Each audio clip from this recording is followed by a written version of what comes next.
Ernest will be joining us shortly. Just briefly recount for us how the experience was for you. Hi, my name is Billy Simani, otherwise known as Crazy Nairobian. Okay, for me, I think, the first guy to be abducted. So for me, it was more of a surprise.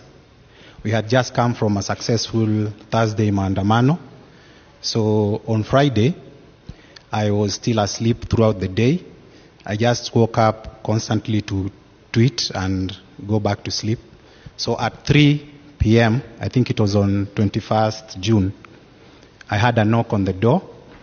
At first, I thought it was the caretaker because that's the only person that can knock at my door. So I went to open the door. Wengine upiga simu before akuje. So I was still in my t-shirt and my short. I went to the door, opened it, and I saw it was 4 guys in balaclava.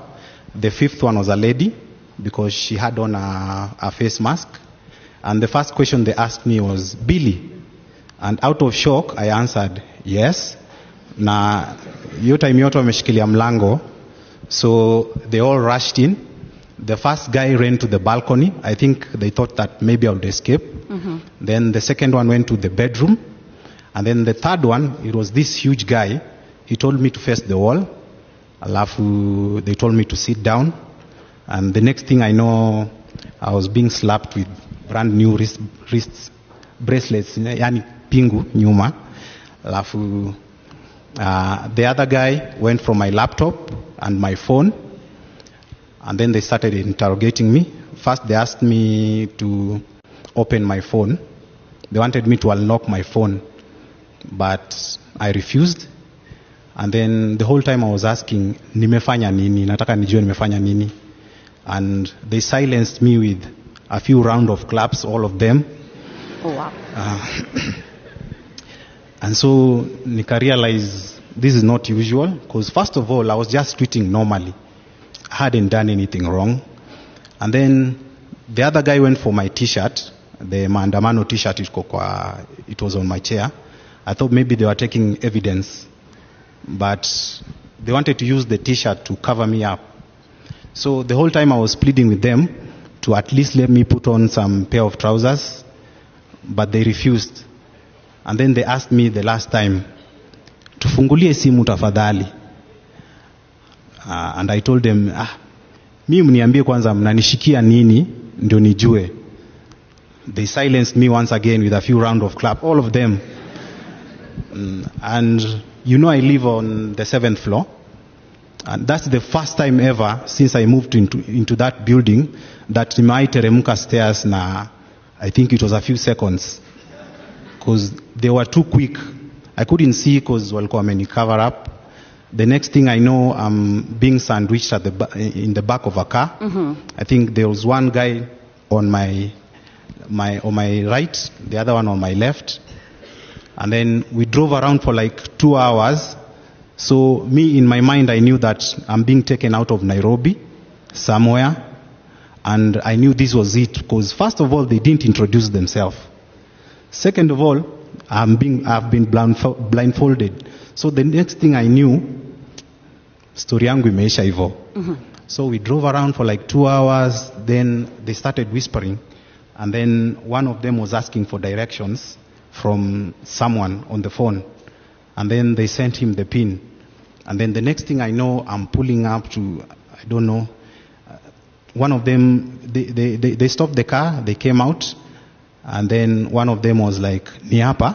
Then the others were like, yeah, ni hapa. Wakasema, sawa, toa hiyo jamaa tumalizane na yeye hapa kwa kahawa tuende kufanya kazi ingine. And I knew that was it. Mm-hmm. And then the next thing I know, I'm being taken out of the car. I was still in my t-shirt, my short, barefoot, hands tied behind my back. I've been blindfolded. The next thing I know, I'm being taken down the stairs into a room. It was a very cold room. Then they told me to lie on my stomach. They asked they asked my name. I told them Billy Simani. The next thing, they wanted my ID number. The next thing, they asked me where I come from. I think walikuwa wanataka kujua ushago ni wapi. I told them. Then they asked me, nimeshikiwa wapi? So I was like, I thought these were the guys that brought me here. So I think those were the other guys that I was handed to, who were asking questions. They let me lie on that floor for like an hour. Then after an hour, somebody came. They took me upstairs into, I think it was an interrogation room. Those guys at the interrogation room were a bit friendly. The guys at where I was being held up were a bit rough. So the next thing I know, I'm being sat on a chair, and then one of the guys started asking me questions. They asked me the usual question: what is your name, your ID number, where do you live, your social media handles. They wanted Facebook, Twitter, Instagram, TikTok. And then the next thing they told me was, we are going to ask you questions and you're going to answer us. If you don't, first of all, this is not a police station, so they might not find you, so you have to cooperate. And I was like, this was it. So they wanted to know who was funding these protests. And I told them, no one, it's just the youth. There are people who are coming up and buying water. Some people are coming up and buying T-shirts. Watu wanajitolea tu. Then they told me, the reason why we have brought you here is because tungeongea nawe kwako, ulikuwa kichwa ngumu. First of all, we need you to unlock that phone. And I was like, mimi nataka nijue nimeshikiwa nini. And they told me once more, I'm the one asking the questions. You're going to open this phone because we want to see something. And then I just decided to open the phone for them. I told them the code. They checked. I think they were looking to see if somebody was funding us, and they didn't find anything. So they took me down to where I was being held. I think it was a downstairs. It was a very cold room. I slept there the whole night. My hands on my back, still in my short and T-shirt, the whole night. So they came for me the next day. That's when they brought in tea. And then they transferred my hands to the front. And then after tea, I was taken back to the interrogation room. And then the guy was friendly enough to ask for a blanket. And then they told me, we wanted you to fast to meditate and think about your questions first. So I think now you are ready to cooperate with us and tell us what we want to know. Perhaps, Billy, during the entire time, paint us that experience that you had that entire time, because you're talking of you being slapped at the back, you being tied up, your hands, having to sleep in a cold room the entire night. Just paint us in a minute how that experience was for you. The whole time I was trying to think, what tweet gave me out? Like, what did I say? Because the only thing I know, I was protesting like the rest of my colleagues. So I was wondering why I was brought here. And the whole entire time I didn't know why I was brought there. Like, I knew this was the end for me. So it was like a psychological warfare. Because first of all, they removed the cuffs, the handcuffs, and then they replaced them with, they're called ziplock, and zip ties. And the more I was struggling, the more they were tightening. So my hands were numb.